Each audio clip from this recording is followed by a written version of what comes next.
പണിതിട്ടും പണി തീരാത്ത വരയാൽ പാലത്തിൻ്റെ അവസ്ഥയാണ് കേട്ടോ. മഴക്കാലത്ത് അവർ എത്രയും പെട്ടെന്ന് പണി പൂർത്തീകരിച്ചെങ്കിലും നമുക്ക് കാണാൻ സാധിക്കും, കണ്ടാൽ ചിരി വരുന്ന രീതിയിലാണ് നിർമ്മാണം നടന്നിരിക്കുന്നത്. കാരണം അപ്പുറത്തിപ്പുറത്തും പാലം വാർത്തു, അപ്പുറത്തിപ്പുറത്തും കുറച്ച് മണ്ണിട്ട് കോറി വെച്ചുകൊണ്ട് നികത്തി.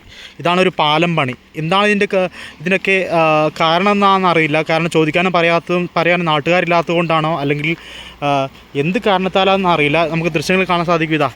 ഇതാണ് 3-4-5 വർഷമായി, ഒരുപാട് വർഷത്തിന് മുൻപ് പണി തുടങ്ങിയ പാലമാണ്. ഒരുപാട് പ്രതിഷേധങ്ങൾക്കൊടുവിൽ ഈ പാലം പണി തുടങ്ങി. നമുക്ക് കാണാൻ സാധിക്കും പാലത്തിൻ്റെ പാലം മാത്രം വാർത്തു, അപ്പുറത്തും ഇപ്പുറത്തും കുറച്ച് മണ്ണിട്ട് അത് കോറി വേസ്റ്റ് നികത്തി. ഇതാണ് ഈ വരയാൽ പാലത്തിൻ്റെ അവസ്ഥ. കാരണം ഇതിനെ പ്രതികരിക്കേണ്ടതുകൊണ്ട്, കാരണം നമുക്ക് കള്ളാടിയിലൊക്കെ കാണാൻ സാധിക്കും ഇതുപോലെ മണ്ണ് കൂട്ടിയിട്ടിട്ടാണ് അവിടെ നിന്നൊക്കെ ഇങ്ങനെ ഇടിഞ്ഞു പോകുന്ന സാഹചര്യം ഉണ്ടായിരിക്കുന്നത്. തൊട്ടപ്പുറത്ത് കണ്ണൂർ റോഡാണ്, തൊട്ടപ്പുറത്ത് ഈ പാലത്തിൽ കൂടെയാണ് ഇത്ര വർഷമായിട്ട് ജനങ്ങൾ പോയിക്കൊണ്ടിരിക്കുന്നത്. പ്രതിഷേധത്തെ തുടർന്ന് ഇവർ പാലം വാർത്തു. കൈവരി കണ്ടാൽ അറിയാം, കൈവരി നമുക്കറിയാം, മുള കെട്ടിയുള്ള കൈവരി.